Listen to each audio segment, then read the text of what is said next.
ഇപ്പോൾ ബിജു എബ്രഹാം ചേരുന്നുണ്ട്. ടെസയുടെ അച്ഛനാണ്. ശ്രീ ബിജു, ഏറെ സന്തോഷം നൽകുന്ന വാർത്തയാണല്ലേ?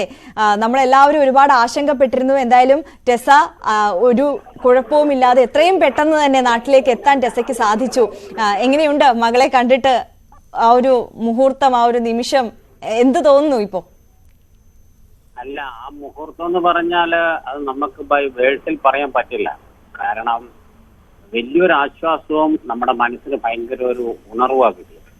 അതെ, അവള് വന്നു കഴിഞ്ഞപ്പോൾ തന്നെ, അവളെ കണ്ടു കഴിഞ്ഞപ്പോൾ തന്നെ നമ്മുടെ വിഷമതകളെല്ലാം ഏതാണ്ട് മാറിപ്പോയി. പിന്നെ ആ കൂട്ടത്തിലുള്ളവരെ അവളും പറയുന്ന ഇതാണ്, അവള് മാത്രമേ ആ കപ്പലിൽ നിന്നും പുറത്തു വന്നിട്ടുള്ളൂ, ബാക്കി എല്ലാവരും അവിടെ കിടക്കുക. അതെ, അതിന്റെ ഒരു വിഷമമുണ്ട്. അപ്പൊ എന്നാ പറഞ്ഞാലും നമ്മുടെ സെൻട്രൽ ഗവൺമെന്റ് ഇത്ര പെട്ടെന്ന് അവളെ റിലീസ് ചെയ്തതിൽ ഒരുപാട് നന്ദിയുണ്ട്. ആ കൂട്ടത്തിൽ മറ്റുള്ളവരെയും കൂടി കടത്തിക്കൊണ്ട് വരണമെന്നാണ് ഞങ്ങൾ പ്രാർത്ഥിക്കുന്നത്. തീർച്ചയായും. ഒരുപാട് വിഷമിച്ച, ടെൻഷൻ അടിച്ച ഒരു മുഹൂർത്തമല്ലായിരുന്നോ ഈ കഴിഞ്ഞു പോയ 2-3 ദിവസങ്ങൾ, അല്ലേ? അയ്യോ, അത് ബൈ വേഴ്സിൽ പറയാൻ പറ്റില്ല. വിഷമം എന്നല്ല അതിന് പറയണ്ടേ. അതെനിക്ക് I am not getting the correct words. തീർച്ചയായും വിഷമം എന്ന് പറഞ്ഞാൽ ശരിയാവൂല. അത് നമ്മൾ അനുഭവിച്ചാലേ, ഇങ്ങനത്തെ ഒരു സിറ്റുവേഷൻ ഒക്കെ നമ്മൾ അനുഭവിച്ചാലേ അതിന്റെ കാഠിന്യം നമുക്ക് മനസ്സിലാകും. അതെ. ഇതിനിടയിൽ ഒരു തവണ ടെസയുമായി സംസാരിക്കാൻ സാധിച്ചിരുന്നു, അല്ലേ? ഒരു തവണയല്ല, അവളെ 2-3 പ്രാവശ്യം വിളിച്ചിരുന്നു.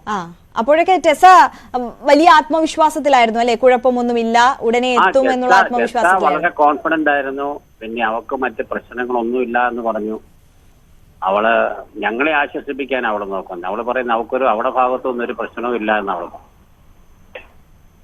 ടെസ വീട്ടിലെത്തിയോ? ഇല്ലില്ല, ഞങ്ങൾ ഓൺ ദ വേ ആണ്. എയർപോർട്ടിലേക്ക് പോകുന്ന വഴിയാണോ? എയർപോർട്ടിൽ നിന്ന് തിരിച്ചു വരികയാണ്. ഓ ശരി. ടെസ കൂടെ ഉണ്ടോ ഇപ്പോൾ? അവള് വണ്ടിയെ കിടന്ന് ഉറങ്ങുക. ഓ, ഇനി തൃശ്ശൂരിലെ വീട്ടിലേക്കാണോ പോകുന്നേ? ഇല്ല, ഞങ്ങൾ കോട്ടയത്തേക്കാണ് വരുന്നത്. കോട്ടയത്തേക്കാണല്ലേ? എന്തായാലും വളരെ സന്തോഷം, ഞങ്ങൾക്കും വളരെ സന്തോഷം. എന്തായാലും കൃത്യമായ ഇടപെടൽ, കൃത്യസമയത്ത് വിദേശകാര്യ മന്ത്രാലയത്തിന്റെ ഇടപെടൽ ഉണ്ടായി. എന്തായാലും ടെസ എത്രയും പെട്ടെന്ന് നാട്ടിലേക്ക് തിരികെ എത്താൻ സാധിച്ചു. ഇനി 3 മലയാളികളാണ് ഉള്ളത്. ടെസയുടെ പിതാവ് ബിജു എബ്രഹാം സൂചിപ്പിച്ചതുപോലെ തന്നെ അവരും കൂടി നാട്ടിലേക്ക് എത്തിയാൽ മാത്രമേ ആ ഒരു സന്തോഷം പൂർണ്ണമാവൂ. എന്തായാലും വലിയ ആശ്വാസം നൽകുന്ന ഒരു വാർത്തയാണ്. നവമി, വിദേശ മന്ത്രാലയത്തിന് ഞങ്ങളുടെ എല്ലാ നന്ദികളും ഞങ്ങൾ പറയാണ്. അതുപോലെ അവർ ഇനിഷ്യേറ്റീവ് എടുത്ത് ബാക്കിയുള്ളവരെയും കൂടെ വീട്ടിൽ എത്തിക്കണമെന്നാണ് ഞങ്ങൾ പറയുന്നത്. ഒരു കാര്യം കൂടി പറഞ്ഞോളൂ. എന്നെ പോലെ ആ കുടുംബങ്ങളും വേദനിക്കുന്നുണ്ട്. തീർച്ചയായും. അപ്പൊ അവരെയും കൂടെ രക്ഷിച്ച് കൊണ്ടുവരണമെന്നാണ് ഞങ്ങൾ പറയുന്നത്. എന്നാലേ ഞങ്ങളുടെ സന്തോഷം പൂർണ്ണമായോ. തീർച്ചയായും. ടെസ ആദ്യം കണ്ടപ്പോൾ എന്താണ് പറഞ്ഞത്?